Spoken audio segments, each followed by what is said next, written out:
What up, fam? It's your host, Brian. Til You Collapse Podcast. We're back. Hopefully you missed us because we missed you.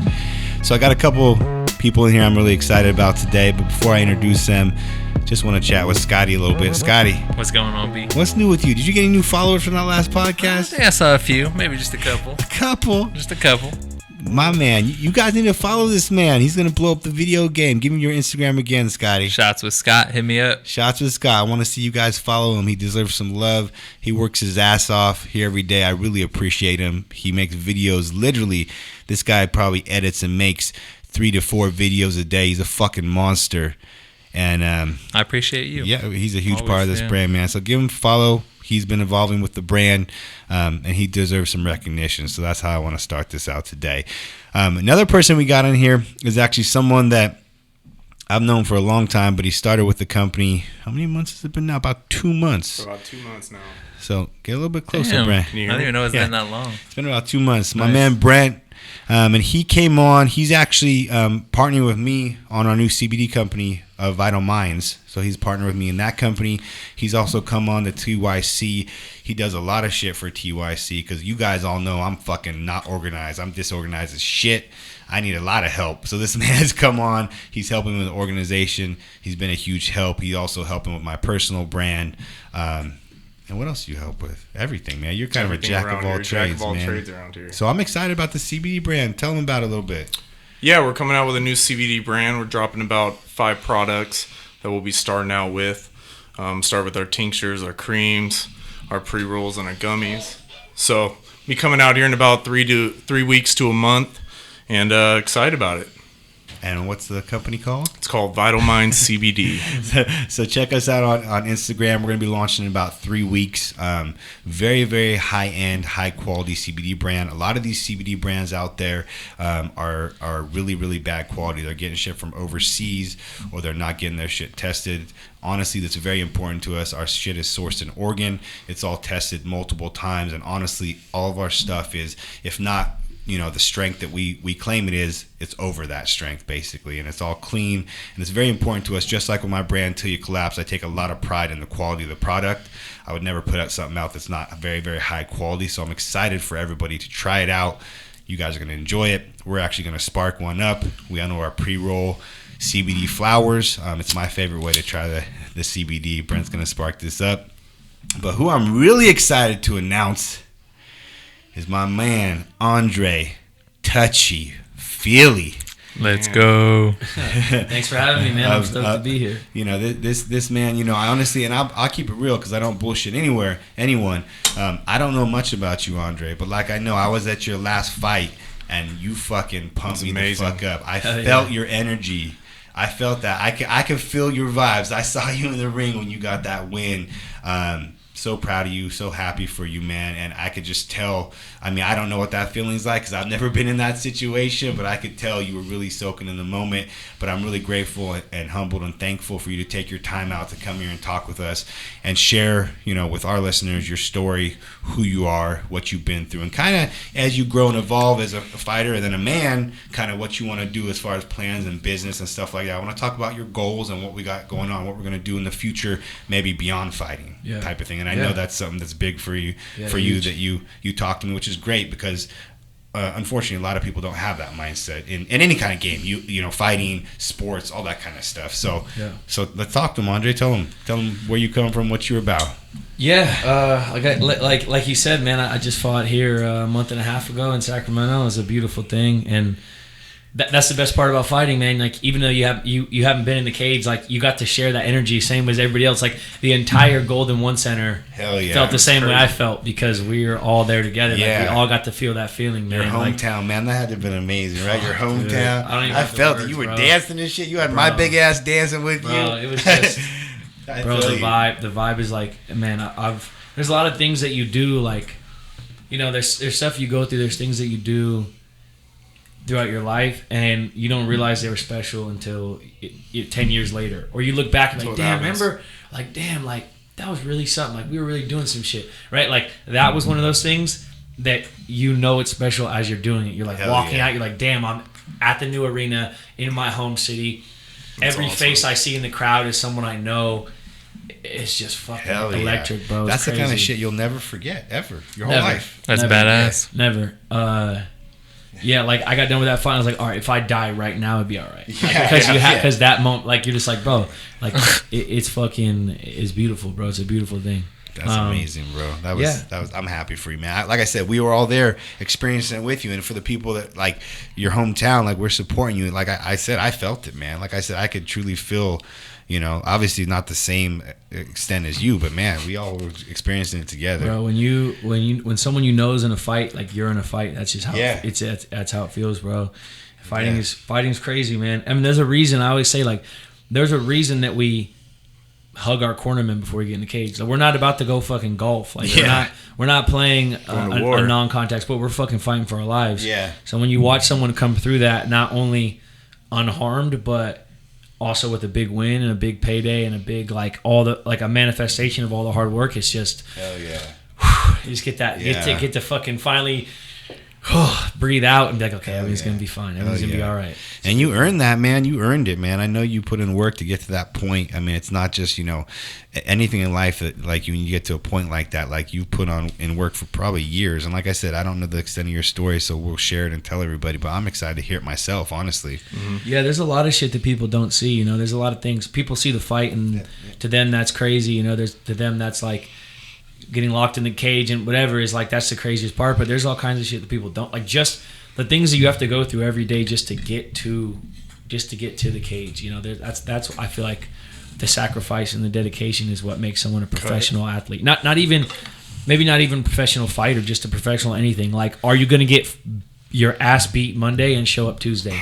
Are you going to get your ass beat Tuesday and show up Wednesday? Yeah. And then after you do a week of that, are you coming back next Monday? Are you going to be here? Like, are you going to be here with a positive attitude? Are you going to be here to get better? Are you going to start dogging it? Like, how long are you down to be uncomfortable? Like, how long are you down to be broke? Yeah. How long are you down to fucking chase this dream? How much debt are you down to acquire, knowing like believing that you'll be able to pay it off and get out of the red eventually? Yeah. Like, you know, like how long are you down to be uncomfortable and sacrifice? It's crazy because everything you just talked about, you know, this is an entrepreneur, this is a business, success, life, everything podcast, but everything he just talked about has its parallels in business too. Like everything, like fighting, business, everything he said it's two in the same, guys. Like, that's crazy, right? Yeah, man. Fighting mirrors life, man. Yeah. The struggles of in fighting are the struggles in anything. Being an entrepreneur, being a human being. I'm sure. I know for me, being an older brother, I'm sure even more being a dad. Like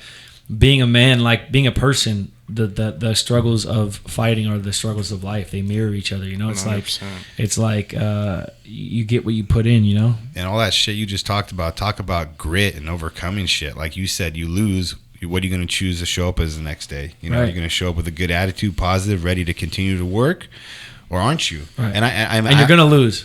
Like you will, whether it's in the gym or in front of, like, bro, I've been knocked out in front of my grandma. Like, I've been put unconscious and my grandma's in the crowd crying. Like, okay, like, so it's easy to be like, I love fighting when you win in front of Sacramento and your hands are up and you get to be the fucking man for 5 minutes. Like, okay, it's super easy to talk about how much you love fighting then. Yeah. But do you love fighting when you get knocked out in front of your grandma? Like, do you love fighting when you fucking have to steal groceries because you're struggling as a local fighter? Like, how do you do that after a loss, like Touchy? How do you pick yourself back up after after you do get knocked out or something and lose a fight? I mean, like I said, everyone's tough, everyone's cool when they're winning. Mm-hmm. You know, it's like when you lose is when you figure out who you are and you figure out if you really like the shit. For me, obviously there's moments of doubt. Everyone has to deal with that, but you know, like, and there have even been moments where I'm like, man, fuck this, like, whatever. I'm in the back of an ambulance, you know, and I'm looking at Danny Castillo, I'm like, man, fuck this, I don't want to do this anymore, you know. And then you take, you know, basically that actually ties another. So I've had situations where I look at my coach and go, fuck this, I don't want to do this. Yeah. But there's never been a real option to not do it. It's your passion, though. It's my passion. That's what I was gonna say. Is like as I sidetrack, a huge part of it is the fact that I have people around me. Like, I don't have yes men around me. Like, when I said that I don't want to do this anymore because I just got knocked out in front of my grandma, my coach basically said, hey, I love you. You're going to be all right. Don't be a little bitch about it. Yeah. Like, this is what happened. Like, I have people around me who will check me, who will course correct me, who will hold me accountable. You got a bunch of people, too, that have been through it before, too, and that are going through it also. Yeah, exactly. They know that it's not the end of the world. They know that even though it feels like the end of the world, it ain't the end of the world. Sure. Like it's a speed bump, So that's kind of one of the smaller things, not smaller, but that's a side thing. Like having people around you that will actually give you a real answer and not just be a yes man. Yeah, they can see the bigger picture than not just what you see at that moment. Exactly. But the main thing, even if you don't have the right people around you or good people around you, or if you don't have anyone around you, the thing that will carry you through is following your passion, like you said. Like if you actually fucking love something, then taking the bumps is just part of it. Yeah. Saying that you don't want to do it is part of it. Waking up and going like, I don't really want to fucking do this. Like you have to follow your passion, and that's like it's like you have to invest in that passion. Like even so that even when, and like I'm not saying like everyone around you is going to have the right answers. That might not happen. Your passion might not be there a decade into the game, right? But when you find what you're passionate about, you have to find what you're passionate about, and then you have to chase it and chase it and chase it and fucking be willing to die over it. Because then, like I just turned 29, but I'm already 15 years into this game. And I started young. I followed my passion no matter what. And now if I wake up on a Monday and I don't feel especially passionate to go fight, I still go to the gym and do what I'm supposed to do because I've instilled the discipline in myself. Yeah. Like the discipline is taken over even if the passion isn't there on a certain day, So it's that balance. It's that balance of follow your passion, make it a habit. Yep. Teach yourself that discipline, and then if you wake up on a Monday after getting your ass kicked all week and you're like, damn, I don't want to do this, there's going to be that voice in the back of your head that goes, don't be a little bitch, and then you go, Yep. Like as long as you follow the passion, you can build discipline, you can build good habits, exactly. You can build the right circle around you, you can build financial wealth and all other types of wealth, but it all is based on a foundation of following your fucking passion. I think that's what you talked about last podcast. You guys hear that? That shit probably sounds familiar to you because it's shit that I preach and I talk about all the time. And he's here, and it's a totally different avenue than what I am doing, but it's fighting. It's this man's passion. He just said he's been doing it 15 fucking years, guys, and he's still probably just getting started. I mean, he's not. I know he's not at his goal yet. We're going to talk about what his goals are later. But listen to this. He's been following that shit, putting in the work, paying his dues in the trenches for 15 fucking years. This shit takes time. Your passion, your goals take time. It's not going to happen tomorrow. He's 29. He's been doing it for 15 years. Shit. I can barely do math, but that's since this guy's been like 14, 15 years old, right? I've been doing fighting longer. I've been alive. Like if you cut my life in half, like I've been doing fighting longer than I wasn't doing it. Yeah. Like I've been on Earth for 29. Yeah. More than half my life. I fucking love that. Like it's like it's who you are. 15 years of fighting and 14 years before I didn't know what I was doing, and those were the first 14 years of my life. Yeah. So what happened at 14 or 15 that made you? I mean, I was already getting in fights. I was already getting in fights, and then I saw the UFC. Like, I loved fucking fighting. I've always loved fighting. I was a born fighter. Like, and did you think your upbringing caused that, or? Yeah, I would say so. But once I saw the UFC, I was like, that's it, cool. Yeah. Like when I saw the UFC, I was like, that's it. That's what I'm gonna do. Yeah. I probably saw it at 13, 14 years old, and by 15, I was training nonstop. Like, I saw The Ultimate Fighter at this TV show, and I watched UFC on fucking Spike TV on my little Sony TV in my room when I was 14. Yeah. And I was like, that's it. That's what I'm doing. You found like passion. That's it. Like I saw it and I knew. And I'm thankful that I found it so young. Yeah. But even if you don't find it till you're 40, like if you find it, when you find it, you got to chase that shit down, Hell yeah. I would fucking love that. I would say my upbringing for sure, growing up a certain way, like lends itself to fighting. But I mean, I know dudes who love to fight who are fucking born upper middle class. You know what I mean? Like typically fighting's a poor kid's thing. You know what I mean? It's a poor kid's way out of a situation. But there are people who are upper middle class who fucking love to fight. Like everybody has a thing that they can be great at. You know what I'm saying? So when you recognize that, regardless of how you grew up or how everyone around you act, you can choose who the fuck you're going to be. But I would definitely say the way I grew up lent itself to being a professional fighter. Yeah, like it ain't that crazy. If you like the way I grew up, it definitely lends itself to the odds were good that I was going to do something like be a fighter. Yeah, for sure. Dude, I love that you found it early though, man. So I'm super thankful. You saw that and you just decided to start working, huh? I mean, it's weird. It's weird because to me, Is it not really work? Dude, it didn't feel like working. Because I tell you this is my passion, fitness, and I transitioned it to figure out how I can, be financially free and everything. Like, this is the way I can transition fitness, a fitness apparel brand. Fitness is my passion. Right.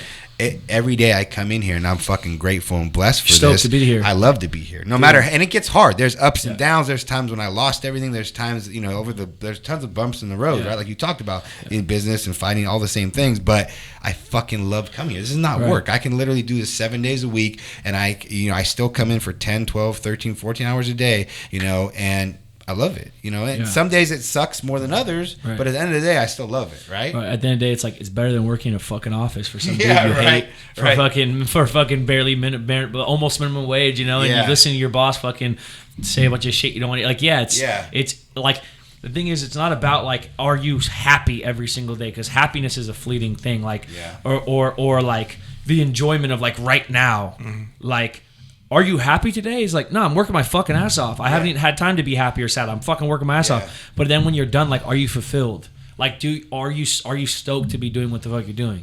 And so, like, talking about it now, it's like, it didn't feel like work at all as a kid. Like, there was nothing else I'd rather have done. Like, we go party, fucking chase girls, get in a fight at the party, do whatever, run from the cops and be little asshole kids. And then it's like, but the next day I'm still like, as soon as I get done with school, I'm gonna go train. It don't matter. Like, if we party, I'm going to. Like, it's Tuesday night. I'm going to jiu-jitsu. Like, that's it, bro. Like, I'm doing that. I'll party after or whatever. But I'm going. Like, I just wasn't gonna not. Like, I found fighting. I was like, you just train, you just fight. That's what you do. And then when I was young, that was what I was doing. I was like, that's it. You just fight. That's all I wanted to do. And then at this age now, and probably right around like 2017. So from like 2004 to like 2012, I was so fucking in love with fighting. And then I had this rocky like 3 or 4 years where it became work. And I looked at it like work, and going to the gym felt like clocking in, and I was just kind of fucking. I was still training. I was still kind of like going through the motions. Going through the motions. I was clocking in for work. I was still putting in 2 days. I was still dedicated. But I didn't have that. The fire wasn't. It was still lit, but it was sort of dwindling, because it felt like work. And my performance showed that. I went win loss, and I lost some traction, and people stopped looking at me like this prospect, and it was a rough patch. But I fell back in love with it. And you can see it in my performances. Like, I've been fucking people up for the past 2 years now, whatever. Like, so literally, I mean, like, past couple years, And so it's been like, I can look at it. Like, I can look at it and see the actual ups and downs. Like, from 14 to basically 23, fighting was like the only fucking thing I wanted to do. And then from like 24, 25, 20, you sort of, you take a loss and you bounce back, and then you take another loss, and then you bounce back, and it sort of feels like you're caught in this limbo, and things aren't going the way you want. You start fucking, you know what I mean? And then your performance shows that. So what kind of got you out of that rut that you were in, like where you kind of felt like it was just like going through the motions? Man, it's hard to pinpoint one thing, but I sort of flipped that switch. I think it was being grateful. I think it was taking a real step back. I think it was getting close to knowing, like, damn, like, if I keep fucking up, I might be on the chopping block. And like 15-year-old me would fucking beat me to death right now if I lost this UFC contract because I was sort of dragging my feet. Yeah. Like 15-year-old me would fucking like haunt me. You know what I mean? Like, he would like. So I sort of took a step back and looked at how lucky I am, like, to get to do what I fucking love to do every day. Like, I don't have to have a real job. I don't know what I'd do if I had to go back and get a real. Like, I won't. I will never. I won't do it. Like, you won't. I won't. But I'm saying. Like, this is something that happens to people. Yeah. Like, I've seen plenty of people happen. Right. Yeah. And so, like, I see dudes get to the UFC, drop the ball a couple times, and you never hear from them again. And I started realizing, man, like, that happens to people. Like, I'm not above that. If you don't, it's not just about doing the work's not enough, but if you don't do the work the right way and you don't put your heart and soul into it, like that, the dream can go away. Like, it's not pass fail. It's not, you don't just achieve the dream. Like, you fucking work every day for it. And so when I started sort of dragging my feet a little bit and it was kind of felt like work, I had to take a step back and go like, yo, like, even on the worst day, this is still better than what most people have to do every day. Like I get to wake up and do what I want to do every day. Like that's wealth. Like that's freedom. Yeah. Like that's the greatest freedom. Yeah. Like, and so I kind of got a new gratitude for it, for what I get to do, and it kind of lit this fire under my ass. And, man, it's been. You can look at my performances, and I'm back to fucking how I was when I was 19, where I'm just ready to fucking die over it. Like I get locked in the cage, and I'm ready to fucking die over it. You know what I'm saying? And I'm having fun, dude. I'm enjoying it. Like, I'm finding that flow, and I'm winning. You know? Yeah, that's awesome, man. Absolutely. I'm excited. So what are your goals, man? So obviously you want a belt, right? I want that fucking belt. You want that fucking belt, right? That's the goal. Belt. Yeah. I want the same thing I wanted when I was fucking 15. Even before that, like I remember being a little kid. Like I remember being like single digit age, like an 8-year-old, and like I want to be the baddest motherfucker in the room at all times. Like I want motherfuckers to know like there isn't another 145 pound fighter in the world that could fuck me up. Like I don't know why I've been that way my entire life. Hey, like, you're getting me fired the fuck up, bro. Dude, I'm about to flip this fucking table over. Like when I walk in, hey, did you hear what this guy just said? Dude. At 8 years old. You know why I know he's gonna have the belt? Because he just said at 8 years old he wanted to be the baddest motherfucker in the room. My whole life. I just wanted to be and I can tell it's genuine. It's no joke. This motherfucker is real and raw as anyone. There's no fucking fakeness in here. I mean, he wouldn't be in here if I got a wind of that at all. But that is some of the fucking baddest shit I've heard in a long time. At 8 years old, he wanted that shit was ingrained in him. Like I can't ever remember a time where that wasn't like no joke. When I was a little kid, I wouldn't watch cartoons if they didn't have fighting in it.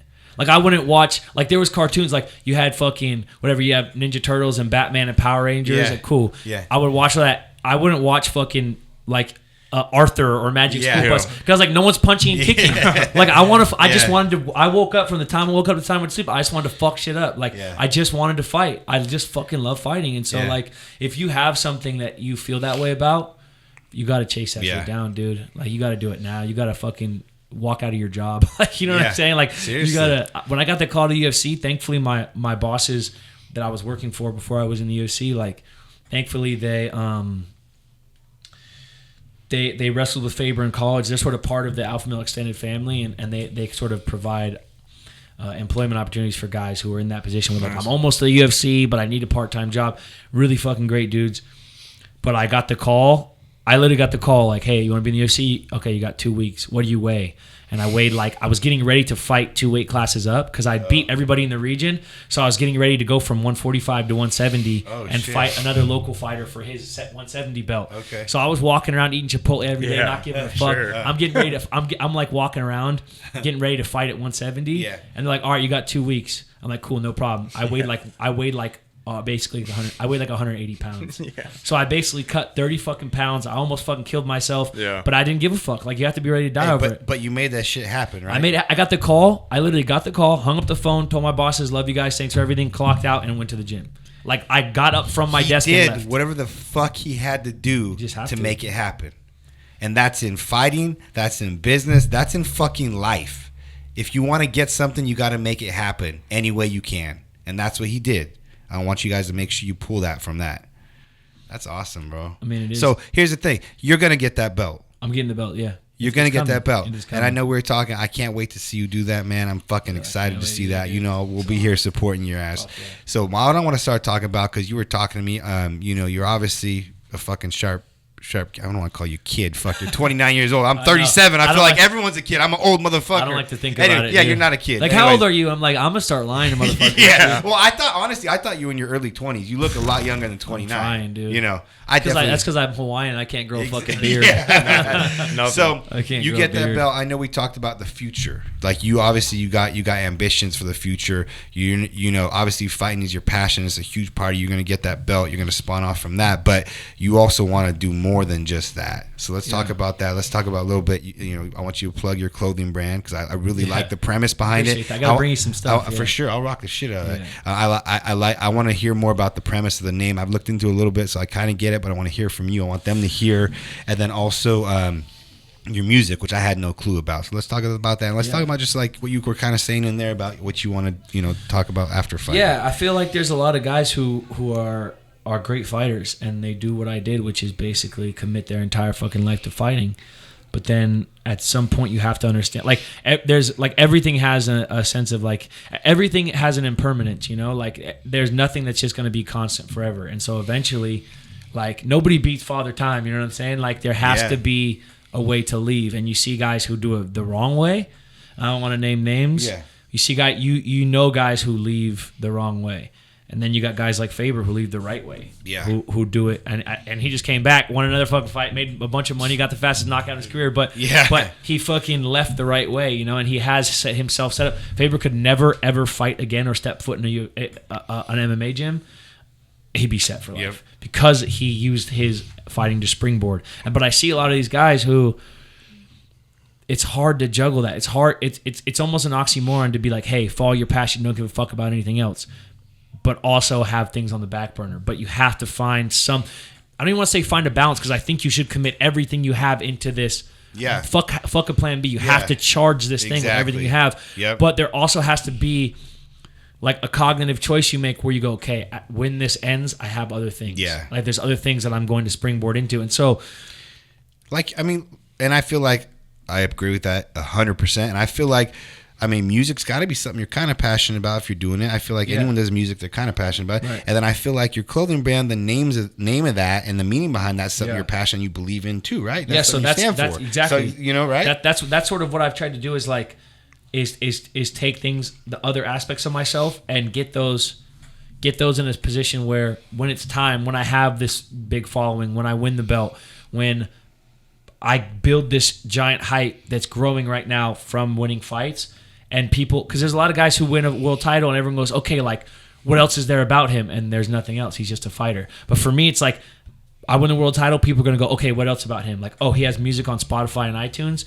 dope music.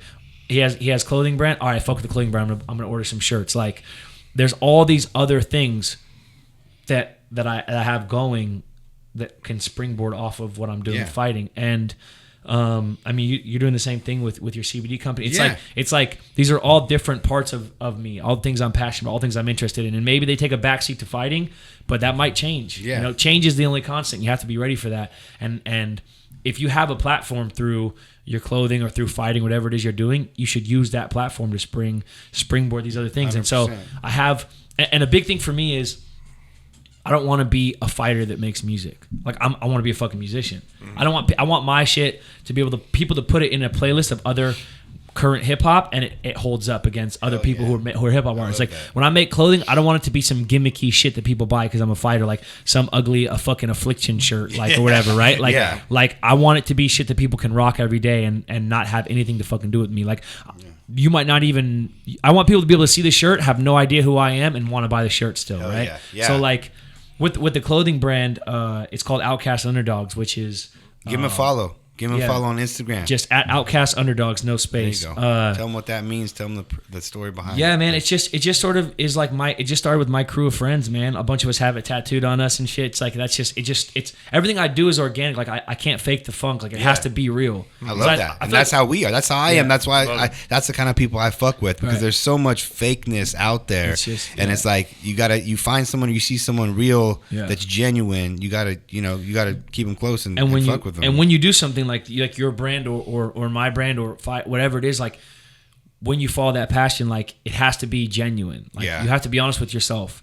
Like you have to actually love it. And then when you love it, when you follow that passion, then all the fruits of your labor will also be genuine. It can't be from some fake place because you want to be seen or you want to do what the next guy's doing. And exactly. It can't be that. It has to be real. And so Outcast Underdogs is sort of I just wanted dope clothes for our friends to wear. You know what I'm saying? That's what it is. Like, and if everybody else thinks it's dope, which we've gotten good reception, then cool. Buy the shirts. We'll throw some extra shit in for you, some stickers and some hats, whatever. Like I wanted to make dope shit for me and my boys to wear that represents us. Like, Outcast Underdogs just comes from us just fucking beating the odds, man. Like, just me being here is like, if you'd have taken the odds, the way I grew up, the shit I went through as a kid, like if you'd have taken the odds on me being not being a successful person, but just not being in jail, not being a fucking drug addict, like not being a deadbeat in a dead end fucking job with fucking 8 kids I don't see. Like the fact that I'm neither of those things, like that in and of itself is beating the odds. Yeah. Right. Then on top of that, being a fighter, I don't want to say it's being successful, but being a person who's striving to be successful. Yeah. I mean, we beat the fucking odds. Everybody who made it out of my situation, we beat the fucking odds, you know. And my situation doesn't have to be your situation. Your situation doesn't have to be his or his. Like, we all at some point to be here beat the odds, beat some kind of fucking odds. Like, as humans. Bro, what's the fucking odds on even you being the fucking... I was just listening to someone talk about it. It's like, you being the sperm that got to the egg. Yeah. Like, motherfucker, to be alive. Exactly. Like, to fucking be sitting here breathing air. Like, motherfucker, you beat... we're beating the odds every fucking day. From day one. Bro, every day you don't... Like, bro, life will just start fucking beating on you. Yeah. If you curl up like a little bitch, it'll keep beating on you. It doesn't stop. So, like... Every day you wake up and you do what the fuck you're supposed to do, you're beating the odds. Every day you wake up and choose to not... Like, for me, I have to wake up every day and choose to not be a piece of shit. Because that's in me. It's in me. It's in all of us. You could wake up and just go, yeah, fuck all this. It's hard. Like, I'm going to be a piece of shit. It's way easier, dude. It's way easier, and there's way more instant gratification. And every day you wake up and don't be that and choose to be your fucking higher self, or at least strive to be your higher self, you're winning. You're beating the odds. How much do I preach that shit? All the time. How much do I say? Every fucking day I wake up with gratitude. A, that I'm fucking waking up. I'm breathing. Dude. I'm above this ground. And B, that springboard me to a fucking positive attitude for the day. Every day I'm living. I'm happy to be here. I'm happy just because I fucking woke up. Everything else is extra. And that's when I start my day, that's what I think. You know what I'm saying? With gratitude, yeah. Yeah, exactly. Gratitude, you know? like, we beat the fucking odds, yeah. bro. We fucking beat the odds. Seriously. Like, every day, the same thing you're saying. Dude, literally, we beat the... Like, I wake up like, damn, it's good to be alive again. Yeah. Damn, we beat the odds. Yeah. Damn, I want to be the baddest motherfucker in the world. Yeah. And then you just, you know what I mean? Like, and it that's puts it. you in a good mood and you just go. And 100%. Obviously we try our hardest to do that and keeping it real. Yeah, there's some days are bad, some days are good. But if 90% of your days are good, you're going to do fucking big things. You know what I mean? Fuck. As opposed to waking up, oh, fuck me, oh, I'm fuck. You know? Yeah. That negative shit, you start your day with that, you're not going to do shit with your life. Yeah, man. I've been... That's been a big thing for me, man, lately, is the gratitude. And then also...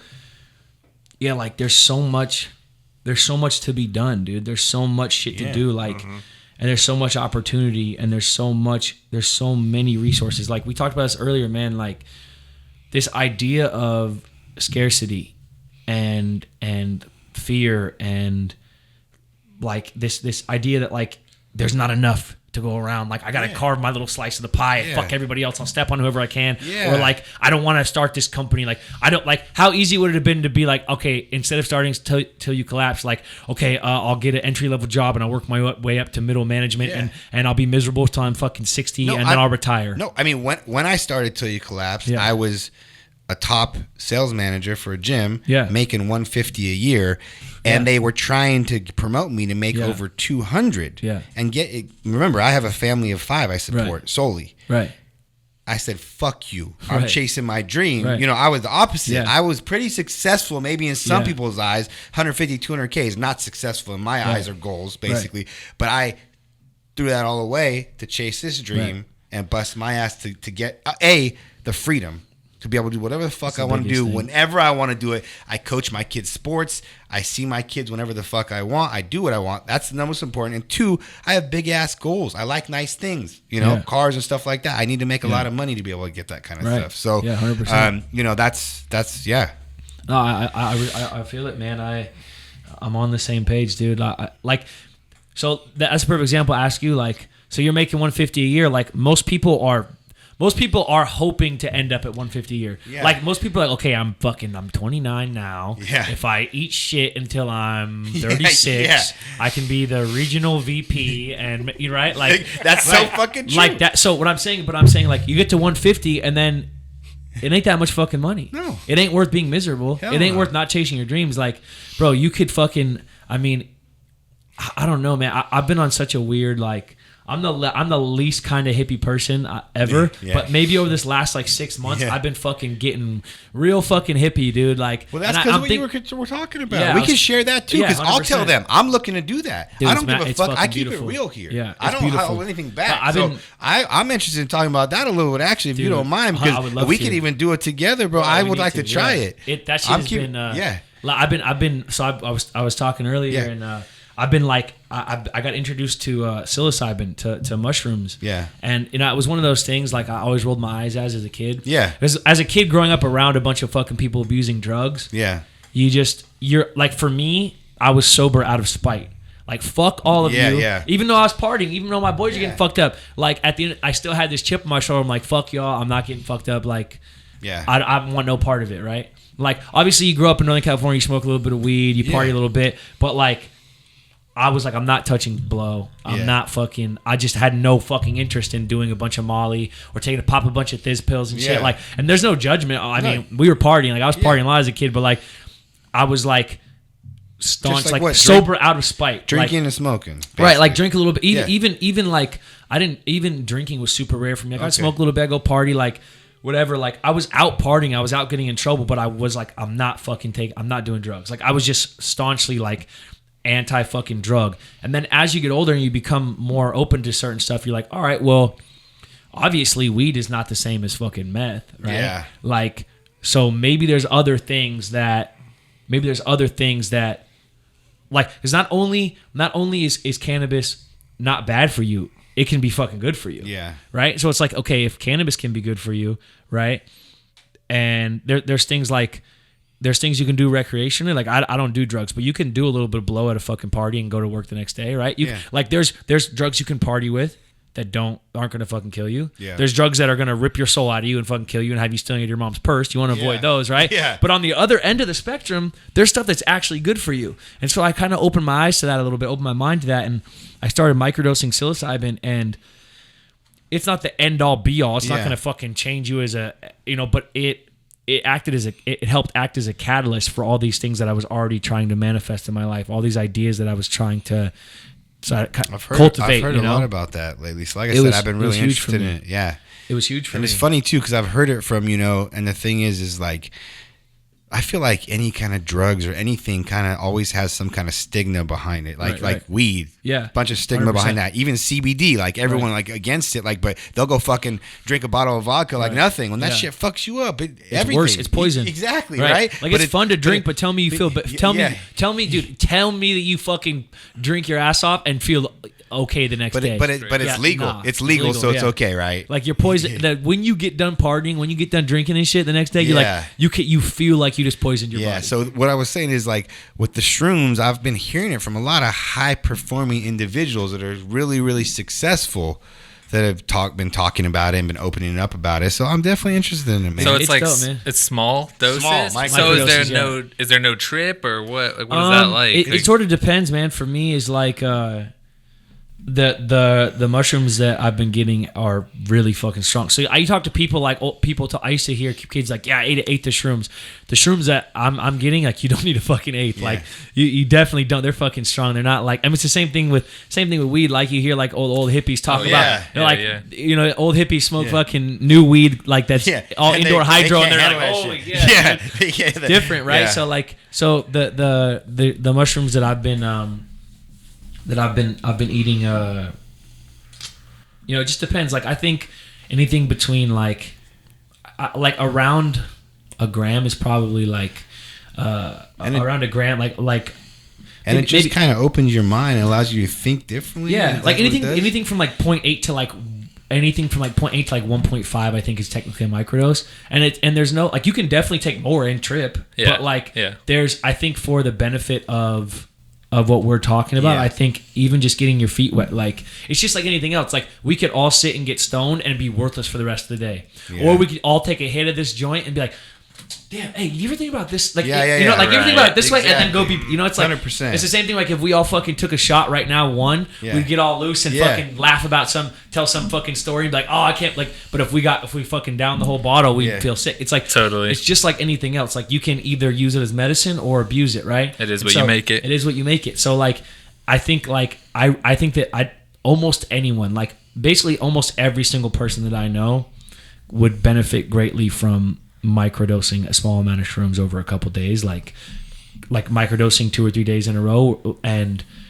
for me, what it does, first of all, it feels great. It feels fucking awesome. It feels sort of like the looseness, like you get the wiggles, like we take, like if you took 2 shots of fucking whiskey right now and you feel like, oh, you feel a little loose, it feels like that, like the body high. but the mind feels almost like strong sativa, where you're like you're creative and you're thinking and you're almost like you're just firing on different cylinders, right? And then for me, the best part about mushrooms is it's the opposite of alcohol, actually, because you get drunk, you party, you have a good time, you get home, you're laying in your bed, the room's spinning a little bit, you're half in, half out, and you're like, damn, I feel like shit. I feel like shit. I'm gonna feel like shit all night. I'm gonna feel like shit in the morning. It's the opposite. With shrooms, for me, the best part is the half in, half out, because you have these moments of clarity. You have these moments of I hate when people talk about destroying the ego, but you have these moments where you're sort of more open to things, and you're kind of operating on a different wavelength, and the ego is sort of out of your way a little bit. And the very first experience I had where I was like, damn, this might be something for me, I took a small amount of shrooms and got them hanging out, whatever. It was a great time, fun time. I'm laying in bed with my girl, and also, if you're into fitness, follow her, Melissa Aloha, all one word, Melissa Aloha. She's a badass. She's like way better shape than me. Fucking kettlebell master, whatever, all that fucking fitness shit. She's gonna be repping TYC. Yeah, she's gonna be repping. Yeah. She's gonna be repping you guys soon. She's a fucking badass. Yeah. So I'm laying in bed with Melissa, and we're talking, and I'm kind of coming out of like the little trip, and I'm in that halfway point, and I'm talking about one of our friends who's just always in their own fucking way. Like, I'm just like, why are they always like, all the problems they have, they fucking create it themselves. Like, they can't get out of their own way. Like, it's so stupid. The answer's right in front of them. And then I stop mid-sentence and go, oh my God, that's what everyone thinks about me. And I start thinking about, I'm bitching about this person. I'm like, wait, everything I just said about them? That's fucking me. Yeah. I could stand to get the fuck out of my own way. Yeah. I could stand to shut the fuck up sometimes. I could stand to fucking listen to the people around me more. I could stand to fucking to appreciate things more. Like, I could stand to fucking wake up early, be on time. All these things, like all these things I was saying about this person, like that's me, dude. Hell yeah. And after that, I had this realization where I'm like, okay, like that was, not only was it fun, but it was beneficial. You know what I mean? Like, for my mindset, it was beneficial. So I'm a believer, man. I think that shit is fucking good for you. I think you sold me on it, man. Dude, it's fucking dope. Like I said, it's dope. Like I said, so if I do that, and when I do it, I'll definitely be sharing my experience with you guys, honestly. Because like I said, I've heard from very, very successful people that maybe are too scared to talk about shit, you know, because a lot of people are private about shit. Yeah, it's for me, I don't give a fuck. Exactly. I eat mushrooms. And I'm the same way. So I've heard that it just unlocks even like different parts of the brain, like creativity stuff. Builds and stuff neural like, pathways. Exactly. What about like the bad side of it? Like, you've heard people say like, oh, I've had a trip, and like I know people who like broke bones and shit on it, or run around. Like he said, I think that's people that take too much. Less is more. Yeah, I know people who fucking have gotten car accidents and people have died because they drink too much alcohol. You know what I mean? Yeah. You know what I'm saying? It's like you could say that.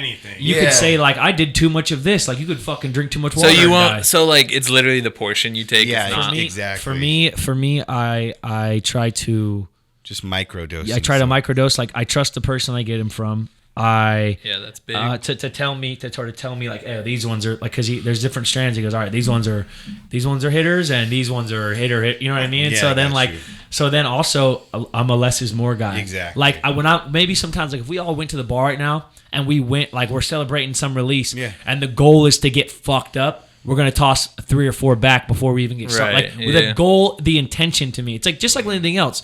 This doesn't have to be about getting about experimenting with drugs. This is with life. Your intention dictates basically where you go. So my intention with when I eat shrooms is like, obviously I want to feel good, have a good time, but my intention is not to get fucked up. So I don't get fucked up. Like, I can always take more, but I can't take less. I can't take less, right? Everyone I've talked to says start with very, very little. Small, because dude, I mean, honestly, the first.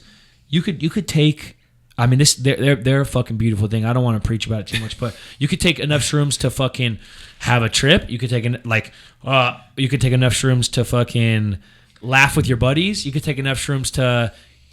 I've eaten shrooms such a small amount where I go about my day and forget that I took them. Like, I've eaten shrooms and I've eaten shrooms and gone to train.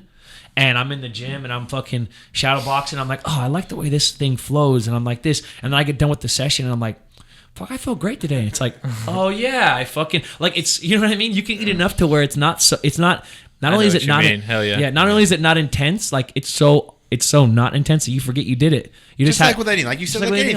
You just happen to be alcohol, weed, anything you can do in excessive moderation. Yeah. But with mushrooms especially, you can do it to where it's like my day is exactly the same that it would have been. I'm not fucked up. It's just I happen to be smiling more. I happen to be a little bit more compassionate and thoughtful about the people around me, and I feel a little more creative in a different way. It's like it's fucking man. It's honestly, man. It's so a fucking that's great why thing. You're so happy right now. Yeah, buddy. Nah, honestly, I haven't. My fucking my stash ran low. I'm actually fiending right now. Yeah. I'm running low, man. But shit, man. I honestly, I want to talk more. I can't believe it's been an hour already. For real. I gotta run to my daughter's fucking cross country meet because, like you guys know, family's everything. But man, Fili, I'm grateful and humble, bro. You're fucking good people. Seriously, I freaking really like you, man. Honestly, now I got to know you. You're very well spoken as well, man. You've been. This is one of my favorite podcasts. Real talk. Means a lot. No bullshit. That. Honestly, man. I really like. I want to keep going. Good. Yeah. Like I want to spark that and talk more. Honestly, but next time for sure. Family, like I said, I got shit to do. Dude. But hey, tell them your Instagram. Tell them everything you want to follow. Just at Touchy Fili, TouchyFili, all one word. I'll try to keep it real simple. Touchy Fili, all one word. That's my main page. You're gonna see pictures of me, pictures of my girl, pictures of my dog, pictures of my tattoos. There you go. Maybe some motorcycles. That's it. Like you're not. There ain't a lot of surprises. I like the same 5 things basically. And then at Outcast Underdogs, all one word. That's the clothing brand. That's the clothing brand. Actually, let me double check, make sure I'm. But Outcast and Underdogs. Do you have one for music at all, or? I don't, but my music is on Spotify. So if you just search Touchy Fili, all one word, it's on Spotify, it's on iTunes, it's on everything. Yeah. So actually, it's Outcast_Underdogs. Outcast_Underdogs. There you go. And it's cool, man. It's everything I do. Like I said, I try to do it. It's organic, you know. Yeah, like, for sure. You might hate my guts, but you might like my shirts. So go look at my shirts. And you might fucking think my clothing is whack as fuck. Go listen to my music. If you like good hip hop, you're in for some good music, right? Like if you hate my music and you fucking hate my clothing, hey, well, I'm a bad motherfucker. And if you like fighting, I knock people out. There's nothing you won't like. Yeah, I can't miss. You know, like I'm covering all my fucking bases. So guys, I know you guys are gonna get some out of this podcast. This is honestly one of my favorite ones, and like I said, I don't say that every podcast, so you guys know that honestly, there's a lot of gems in here. If you really listen, that translate into life, that translate into business, you can take them and translate and help them be successful in all avenues of life. So really listen. Get those gems and those nuggets out of this podcast. And like I said, you know, we were talking about fighting a little bit, but a lot of that shit, like I bumped in and said, transitions to life and entrepreneurship and stuff like that. So life is fighting, dude. Exactly. Life is a fight. Life is a like you said, fight. From when you were a fucking sperm trying to get to the egg first. That's what you're saying. Fight, 100%. It's a fight to get there, right? You are fighting for your life every fucking day. Exactly. If your life sucks, you got to crawl out of the fucking hole, man. Hell yeah. Even if it's good, you got to fucking try to make it better. That is life. Like literally fighting to make it better. That's life. And like I said, guys, you know, there's no advertising on this podcast. We grow by you sharing it. I know you're going to get some shit out of this podcast. Share it. Tag us in your stories. Let your followers know about it. Tell your friends. And we'll repost you. Really appreciate you guys. Grateful for you guys. Love you guys. We out. Fucking Andre.